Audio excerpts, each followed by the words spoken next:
हरि ओम अन्तः प्रविश्य मम वाचमिमां प्रसूप्तां सञ्जीवयत्यखिलशक्तिधरा स्वधाम्ना अन्यस्तहस्तचरणश्रवणत्वगादीन् प्राणन्नमो भगवते पुरुषाय तुभ्यम्।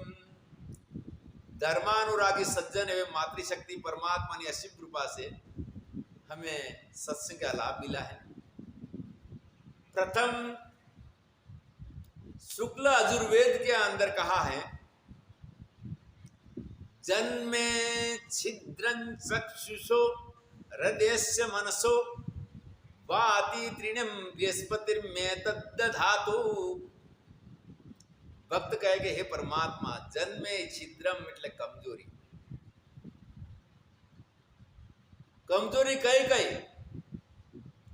जन्मे छिद्रं चक्षुषो, अरे भाई चक्षु तो भगवान ने जुआ માટે આપી दिया है। माफ करना भाई, मेरी मातृभाषा गुजराती है, कभी गुजराती शब्द आ जाए तो क्षमा करना। चक्षु तो हमें देखने के लिए दिया और इसकी बहुत जरूरत है। तो यहां पर इसका छिद्र क्या, इसकी कमजोरी की, आंख की कमजोरी क्या है? तो आंख की कमजोरी ईर्ष्या। जब व्यक्ति देखता है और देखने के बाद किसी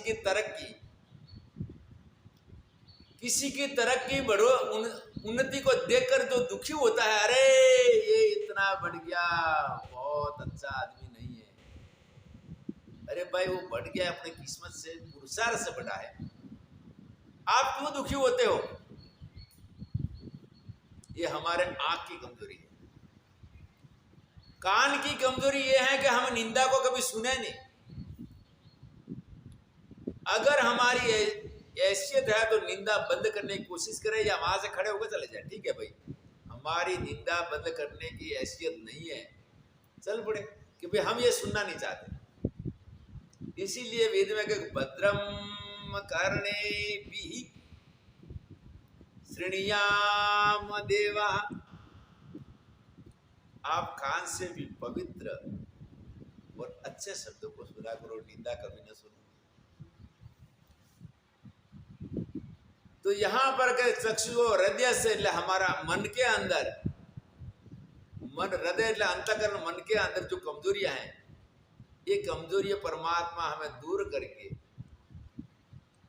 और फिर हमें 80 शक्ति प्रदान करिए, जिससे हम हमारा आत्म कल्याण, विश्व कल्याण, सत्य कार्य हम कर पाए। लेकिन एक बात ये भी ख्याल होना चाहिए कि हमारी कमजोरी है क्या, कमजोरी कौन सी है और इस कमजोरी का क्या नुकसान है और कमजोरी ठीक करने से क्या लाभ है।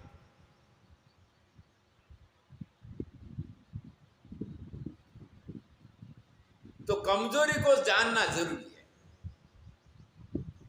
ये कमजोरी हमने 4 बताई, कई कमजोरियां में प्रधान 4 हैं। अमल कसुंबा, शराब, गांजा और भांग। हमने बनासकांठा डिस्ट्रिक्ट से लेकर राजस्थान के अंदर कई जगह के अंदर सुना है कि संतों ने जिंदा समाधि लिया। अब गुजरात बहुत आगे, आनंद, खेड़ा, बड़ोदरा, अहमदाबाद, वहां के लोग बहुत सुखी संपन्न हो गए, पूरे विश्व में फैल गए। पर वहां हमने जीवित समाधि लेने वाले सुने नहीं है। हो गए सौराष्ट्र धरती, भक्ति, पवित्रता, मीठी भाषा, कच्छ भी वैसी। और इसके अंदर कच्छ के अंदर एक गांव बोला का अरबपतियों का गांव। तो हमने सोचा कि वो गांव वाणियों का होगा, तो वाणियों का नहीं है, पटेलों का गांव।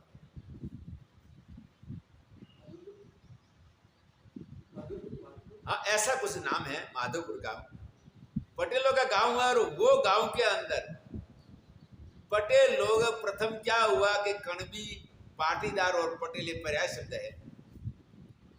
लोकशाही के बाद में उनको इतनी तरक्की हुई। पहले नहीं थे। यहाँ वाणिया का दृष्टांत विषम प्रथा का, वाणियाओं के पास में हजारों साल से धन संपत्ति है, बुद्धि भी है, और सारी जाति वहां पर उनके वहां नौकरी करती है, लेकिन उन्होंने शून्य में से सर्जन किया। दूसरा है कच्छ का एक समृद्ध और गांव है, वो स्वामीनारायण के बड़दिया गांव का नाम है।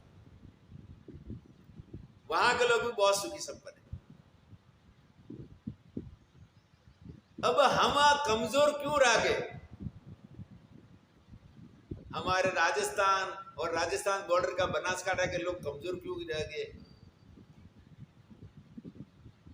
ये जानना बहुत जरूरी है। मेरा जन्मभूमि बनासकांठा है, मातृभाषा गुजराती। आबू के अंदर आज हम प्रवचन कर रहे हैं, तो आबू के अंदर हम कई सालों से आ रहे हैं। हम जब पैदल चलते हैं तो रास्ते के अंदर राजस्थान के लोग मोटरसाइकिल खड़ा कर देते हैं, महाराज जी ऊपर बैठे, आपको हम आश्रम देते हैं। मातृभाषा गुजराती है मेरी, ऐसे मैं गुजराती हूं, लेकिन अभी तक आबू में आने वाले करीबन 70% गुजराती हो गए। अभी गुजराती मुझे कोई मिला नहीं है। कितनी बड़ी श्रद्धा! पूरे भारत के अंदर जहां भी मारवाड़ी मिले वो बेक मात्र को नमस्कार करते हैं। जब गुजराती बड़े समृद्ध हो गए, निर्वस्ती हो गए, लेकिन ऐसा सभी गुजरातियों में नहीं है। अपने गुरु को नमस्कार करेंगे, दूसरों को नहीं। तो हमारी इतनी पीछे रह गए, तो भगवान ने क्या हमारे ऊपर पक्षपात किया? क्या भगवान ने हमारे ऊपर बुद्धि कम दिया? ऐसा नहीं है, लेकिन हम अब जाते हैं कि हमारी कमजोरी क्या है। तो गुजरात के अंदर एक तो स्वामीनारायण संप्रदाय ने व्यसन मुक्ति का बहुत बड़ा काम किया, और इसके साथ में दूसरे सभी संतों ने व्यसन मुक्ति का काम। मतभेद रहा, एक मत से दूसरे मत का मतभेद होते भी एक मत भी है, व्यसन मुक्ति में सभी एक मत है, लेकिन एक मत होते भी व्यसन मुक्ति में दूसरे जो संत हैं अन्य मत वाले, कई संप्रदायों में उनकी संख्या कम है और स्वामीनारायण के संतों की संख्या ज्यादा है। उन्होंने भारपूर्वक इसको किया, दूसरे संतों ने भारपूर्वक नहीं किया, और ये प्रचार से लोग व्यसन मुक्त हुए और बहुत सुखी हुए, समृद्ध हो गए। जब हमारे ए साइड के अंदर व्यसन मुक्ति का कार्य चाणक्य ने पहला किया था, इसके बाद अभी शुरू हो रहा है। स्वामीनारायण संप्रदाय के संत कभी कदाच आते हैं।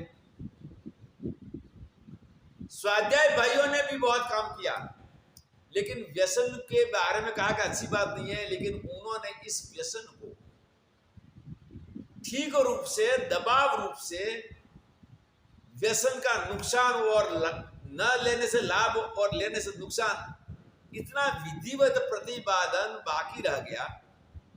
और सभी धर्म संप्रदाय के संतों को मैं कोटि कोटि वंदन करता हूं कि जैसे उन्होंने मानवता की भावना पैदा किया, मानवता की भावना पैदा किया, लेकिन सभी के बीच में एक प्रधानता रही, मानवता और मुक्ति।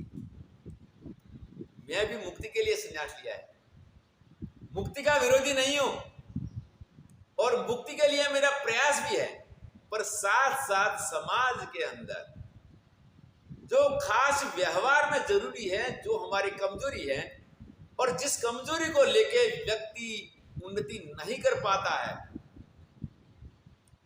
इसका ऐतिहासिक, दार्शनिक, प्राचीन इतिहास, ऐतिहासिक, दार्शनिक और वर्तमान परिस्थिति, इनकी संतुलना करके हम यहां प्रतिपादन करते हैं।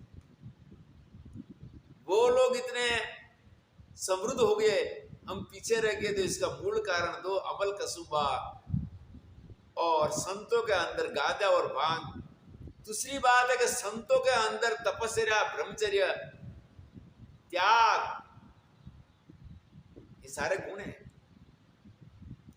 पर संतों को ये कहने वाला भी शास्त्रीय रीति से कोई युक्ति प्रमाणों के द्वारा ये कार्यक्रम ये एरिया में पहले बन रहा है। कुछ संत ऐसे थे कि जीवन भर तक जिन्होंने कभी किसी गांव के अंदर एक रात भी निवास नहीं किया, न किसी के घर में निवास किया, न कोई बेटी और माता को उनके सामने सन्मुख आने दिया, और उन्होंने द्रव्य का संग्रह नहीं किया, मठ भी नहीं बने, ऐसी विरक्ति थी। जो भी धन आता वहां इस गांव के अंदर मंदिर वगैरह मठ के अंदर दे के खा लिया, झोली करके आगे बढ़ते थे। लेकिन उन्होंने भी भांग और गांजा को मुक्ति का साधन माना, और मुक्ति का साधन मानने पर ऐसी असाध्य बीमारी पैदा हुई कि जो उनका समय से पहले देहांत हो गया। तो अभी प्रधान विषय हमारा है व्यसन मुक्ति। मोहम्मद गजनी का शिकार बने हम व्यसन मुक्ति से। इसने 17 बार भारत पर आक्रमण किया। अब इसके बाद में आता है शहाबुद्दीन गोरी, जिसको मोहम्मद गोरी के नाम से जानते हैं। अब हम मोहम्मद गोरी कौन था, कहाँ का था, इसका पहला परिचय कर लेते हैं। गजनी है अफगानिस्तान के, अभी भी है गजनी, गंदार, और हमारे इतिहास के अंदर भी गंधारी जो दुर्योधन की माता थी वहां की राजकुमारी थी। गजनी और हीरात ये 2 शहर है, बहुत बड़े नहीं, साधारण। इसके बीच के अंदर गोर का दूसरा नाम गोर भी होता है, वो छोटा राज्य था। गोरी कोई जाति नहीं थी, और यहां कहा जाता है कि भाई गुजरात में रहने वाला गुजराती, राजस्थान में रहने वाला जोधपुर तक का मारवाड़ी, मेवाड़ का मेवाड़ी, और बीकानेर वाला वागड़ी, वैसे महाराष्ट्र में रहने वाला मराठी। ऐसे शहाबुद्दीन गोरी गोर का रहने वाला से गोरी कहा गया। और कई बार ऐसी उपाधि चल पाती है कि वहां के लोगों के वंशावली में सिर 100-150 साल तक वही रहता है। हमें एक बार गंगानगर जिला के अंदर रायसिंह नगर मंडी में नागौरी ब्राह्मण मिले। मैं बोला भाई हमें एक बार गुजरात में नागौरी मुसलमान मिले।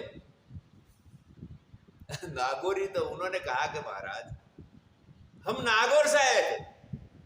तो मुसलमान ने कहा कि हम भी पहले नागौर से आए थे, इसीलिए नागौरी कहेंगे। इसीलिए गोर का रहने वाला गोरी, और इसका गोर का दूसरा अपभ्रंश हो गया घोरी। तो ये शहाबुद्दीन गोरी का परिचय देते हैं। वहां का राज्य, वहां गोर था, तो मोहम्मद गजनी ने इस राज्य पर अपना अधिकार कर लिया था, क्योंकि इस टाइम पर इसकी सत्ता और शूरवीरता से सारा अफगानिस्तान प्रभावित था। इसने सत्ता जमाया, और सत्ता जमाने के बाद में शासक के रूप में इसका एक सूबेदार, वो सूबेदार दूसरा अपना परिवार का नहीं, दूसरा व्यक्ति मुसलमान को वहां नियुक्त किया। अब सूबेदार नियुक्त करा तो मोहम्मद गजनी जिंदा था, तब तक तो वो ताबे में रहा। अब मोहम्मद का मृत्यु के बाद फिर इसको लगा कि ऐसी बात है, उनका वंशज कमजोर है। और दूसरी बात है, भगवान ने ये भी कहा है, नहीं कल्याण कृत कश्चित दुर्गति तात गच्छति, कल्याण करने वाले की दुर्गति नहीं होती। और दूसरी ये भी बात है कि जिन पीढ़ी के अंदर जहां सत्कर्म हुआ है, देखो पुराने अपना शरीर छोड़ के जाते हैं और नए नए जीवों का जन्म होता है। अब मरने वाला जीव और नया जन्मने वाला जीव का वहां पर अन्य कोई संबंध नहीं था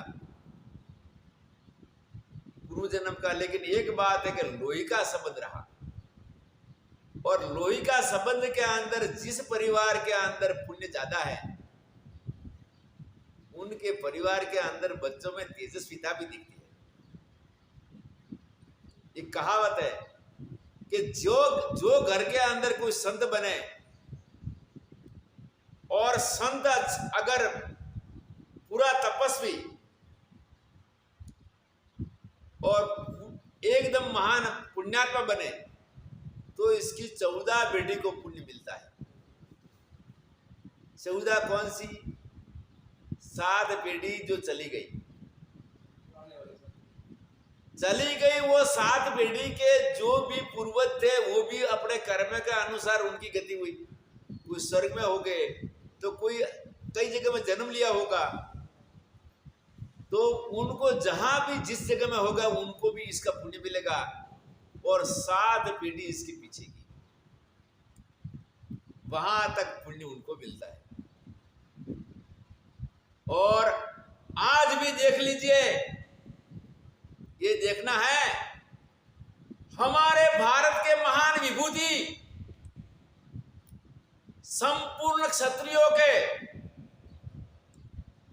महान शूरवीर, क्षत्रिय पूर्ण भूषण,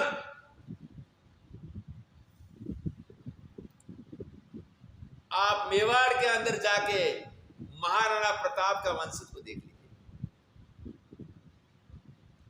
वर्तमान में हमने नाम सुना था युवराज लक्ष्यराज सिंह और राणा अरविंद सिंह, ऐसा, पर राणा जी के वंश के अंदर आज भी मैं समझता हूं, भाई देखो, छोटे बड़े जो राजधानी के अनुसार हो गए, ये बात तो हम इतनी तो नहीं बता पाएंगे किसकी ठिकानादारी राजधानी ज्यादा और कितनी कम, ये विभाग करना हमारा बस का नहीं है।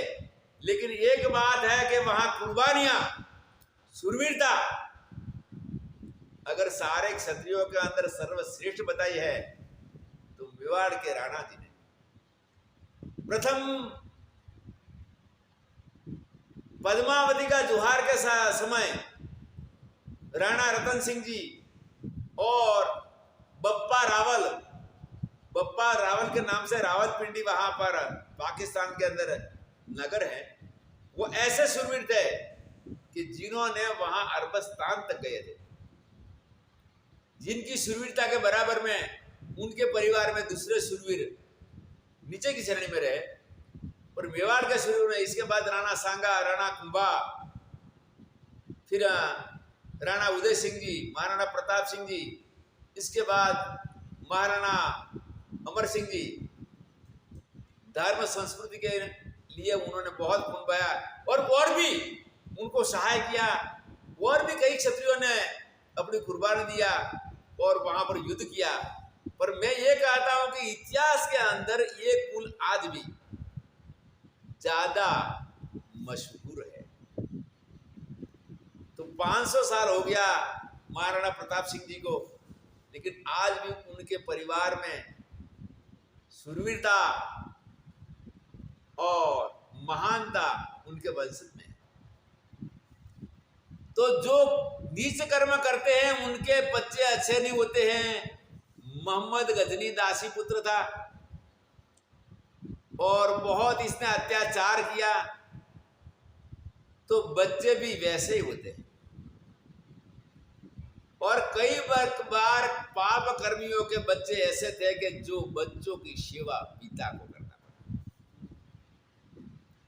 अब इसके बाद क्या हुआ कि मोहम्मद गजनी का मृत्यु के बाद इसने देखा कि ये लोग कमजोर हैं और हम थोड़ा ताकतवर है, तो उनको फिर हमें टैक्स को देना, हम खुद राजा बन जाए। मृत्यु के बाद वहां अलाउद्दीन हसन ने गजनी पर आक्रमण करके सूबेदार अलाउद्दीन हसन ने गजनी पर आक्रमण करके नगर को नष्ट भ्रष्ट कर दिया। क्यों हुआ? पीछे की औलाद कमजोर हुई, और जैसा अन्न वैसा मन। दूसरी बात है कि कुलीन परिवार भी सावधान रहे। कुलीन परिवार भी अपना हक्का कमाया हुआ अन्न होगा तो अपने बच्चे के अंदर अच्छा संस्कार, अगर वहां पर बेईमान का, रिश्वत का वगैरह जो भी धोखाबाजी वाला अन्न आएगा तो भी इसकी औलाद अच्छी नहीं होती है। तो ऐसा मौके पे नष्ट भ्रष्ट करके मोहम्मद ने लूटा हुआ, मोहम्मद गिजनी के लूटे हुए करोड़ों की संपत्ति वहां पर इसने 7 दिन के अंदर लूट लिया। अल्लाउद्दीन खिलजी अलग है, अल्लाउद्दीन हसने, अल्लाउद्दीन खिलजी बाद में आएगा। इसने लूट लिया। इसके बाद गजनी के अंदर कत्ले आम किया। उनको नीति, ये मुसलमान आपस के अंदर बात है, उन्होंने एक ही बात है कि विजय को प्रधानता रखा, ईमान को नहीं। हमारे यहाँ जब भी युद्ध होता था तो कई बार जो शरणागत होता है इसको नहीं मारते थे, पीठ के पीछे वार भी करते थे। वैसा वो लोग नहीं सोचते थे, उनको एक ही प्रकार के, किसी प्रकार से भी सामने आए इसको खत्म कर देना और लूट फाट करके जो भी निर्दोष, जो भी स्त्री पुरुष मिले उनको गुलाम के रूप में बेचा, उनकी धन संपत्ति ले लिया। उनको काफी लोगों को जो गुलाम बनना नहीं चाहते थे, स्वतंत्रता की बात करते उनको सीधा मार देते थे और दूसरों को गुलाम बनाते थे, अधीन होते थे। वो भी एक प्रकार का मृत्यु हो गया। और वहां पर ये प्रदेश जो है गोर प्रदेश, गुलामों का खरीद बेचाण के लिए वहां पर प्रख्यात था। गोर प्रदेश के अंदर जिसको गुलाम चाहिए थे वो आ जाते थे और इन गुलामों को, स्त्री हो या पुरुष हो, खरीद के लाके जीवन भर जानवरों की तरह उससे काम करा देते, उसको तनख्वाह देने की जरूरत नहीं। ये करके अब आगे हमारी ओर क्या होता है, ये हमने प्रथम इसका परिचय दिया। इसके बाद क्या हुआ कि अल्लाउद्दीन का मृत्यु के बाद इसका भतीजा गयासुद्दीन गोरी शासक हुआ। इसको भी बच्चा नहीं था लेकिन भतीजों को बच्चा माना, तो गयासुद्दीन गोरी शासक बनने के बाद में फिर भी इसने गजनी पर दोबारा आक्रमण करके अपना छोटा भाई मोहम्मद गोरी, शहाबुद्दीन गोरी छोटा भाई था, उसको वहां का शासक नियुक्त कर दिया। मोहम्मद गिजनी पर इसको बिठा दिया और शासक कर दिया और दोनों भाइयों के अंदर मित्रता पूरी रही, शासक कर दिया। और वहां शहाबुद्दीन गोरी, जिसका मोहम्मद गोरी अपने नाम से जानते, वो वहां का शासक बना, छोटा भाई था। गजनी वंश का राज्य का इसके बाद दोनों भाइयों का प्रेम बना रहा। गजनी शासक बना, मोहम्मद गोरी भारत पर आक्रमण करके इस्लामी राज्य गजनी शासक बना और मोहम्मद गोरी ने विचार किया कि मैं हिंदुस्तान के अंदर शासक करूं और सारे काफिरों को मुसलमान बनाऊंगा। ऐसा इसने विचार किया। तो विचार किया तो फिर कहां तो वो एक क्रूर व्यक्ति, बेईमान और अपक्ष खाने वाला, और कहां हम कुलीन। अब आगे हम शिकार कैसे बनते हैं इसका हम अगले वीडियो में बताएंगे। अब एक छोटा सा व्यक्ति, गुलामों का गुलाम, मोहम्मद गिजनी भी गुलाम माता का बेटा था, इसने भी एक सूबेदार बनाया, वो भी इसका गुलाम रहा। बाद में इसने क्रांति करके इसका ध्वंस करके वो भी राजा बन गया। तो क्या हमारे यहाँ पर राजपूत को छोड़ के कोई शस्त्र नहीं उठा सकते थे? उठा सकते थे, हाँ, युद्ध में राजपूतों की बराबरी नहीं कर सकते थे, लेकिन प्रतिकार के लिए तो एक छोटा सा चूहा भी प्रतिकार करता है, पक्षी करता है, तो मानव इतना कमजोर नहीं है। अब हम मोहम्मद गोरी का भारत पर का आक्रमण और हमको करने वाला नुकसान को हम अगले वीडियो बताएंगे। हरिओम।